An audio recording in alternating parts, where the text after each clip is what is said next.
Question आता है कि नहीं आता है? तो मैं उनको एजेंट क्यों बनाऊं या अपनी टीम में एसोसिएशन क्यों करूं? क्योंकि मेरे को इमीडिएट बेनिफिट, तो अगर मेरे को पोटेंशियल दिख रहा है कि ये व्यक्ति इन्वेस्टमेंट कर सकता है एंड मेरे को इमीडिएट बेनिफिट जो है वो दिखता है कि I can earn that handsome commission of 35%। But अगर मैं उनको एजेंट बनाता हूं तो उसके बाद वो करेंगे नहीं करेंगे, what if he doesn't succeed? तो परवीन, ये सारे सवाल भी आई एम श्योर आपके मन में आए होंगे जब आपने वो एमडीआरटी लीडर क्रिएट किया होगा।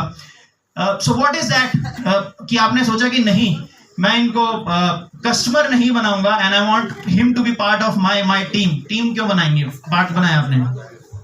देखिए, जब भी मैं कस्टमर के पास जाता हूँ तो कई बार ये लगता है हमें कि कस्टमर के पास हम गए अपनी पॉलिसी सेल करने के लिए, और वो कई बार बोल देता है कि जी मुझे अभी पॉलिसी नहीं लेनी है।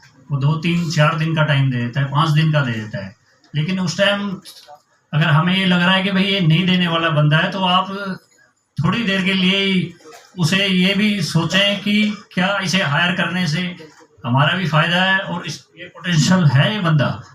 तो मैंने अपनी जो भी हायरिंग करी सर, इसी बेस पे करी कि कुछ कस्टमर थे जिनको मैं पॉलिसी सेल करने के लिए गया, और वहाँ उन्होंने बोला कि भाई 3, 4, 5 दिन के अंदर परवीन हम तेरे को पॉलिसी दे देंगे। लेकिन मुझे वहाँ डाउट लगा कि ये देगा नहीं। तो मैंने सोचा कि अब क्या करा जाए। तो मैंने उनसे डिस्कशन करा कि सर मैं आपको कुछ एक्स्ट्रा इनकम सोर्स बताऊँ। बोले बताइए परवीन भाई। मैं सर अभी जो धर्मवीर जी थे जिनको मैंने एमडीआरटी क्रिएट करा सर, तो बोला कि प्रवीण तू लेता है भाई, हर 10 दिन बाद मेरे पास आके बैठ जाता है और बोलता है सर 2 फार्म भरवा दो। बोला तेरे को पिछले महीने मैंने 4 लाख रुपए दिलवाया था, अब तू फिर आ गया, तो मेरा फ़ायदा क्या है इसमें? उसने भी ये क्वेश्चन कर लिया सर मेरे से।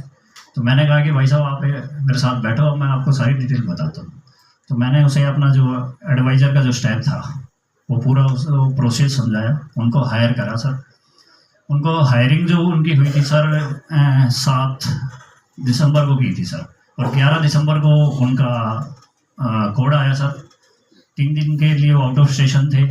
14 दिसंबर से मैंने उनके साथ काम करा। मैं दिल्ली से हरियाणा जाता था 60 किलोमीटर पर डे, 60 आना 60 जाना, 120 किलोमीटर हो गया। और उसके बाद 150 किलोमीटर यानी 200 किलोमीटर रनिंग, 300 पर डे मैंने किलोमीटर उनके साथ रनिंग करी सर। और 11 दिन में उनको एमडीआरटी बनाया। और सबसे बड़ी बात यह है कि सर, सबसे बड़ी बात यह है कि एमडीआरटी हम एक पॉलिसी डाल के बना सकते हैं, 2 भी डाल के बना सकते हैं। लेकिन हमने जो उसको एमडीआरटी बनाया सर 27 पॉलिसियाँ डाल के बनाई। So indeed this is an inspiring journey Parveen की। और जो एमडीआरटी क्रिएट किया, एक पॉइंट जो मैं परवीन तुमसे पिक कर पाया जो अभी तुमने शेयर किया, अभी तक हम कस्टमर के पास जाते हैं तो हमारे पास 2 ऑप्शन थी। कस्टमर हमारे को क्या क्या दे सकता था। First is we went to a customer, हमने उन्हें पॉलिसी पिच करी, कस्टमर या तो पॉलिसी लेगा या नहीं लेगा, यही होता था।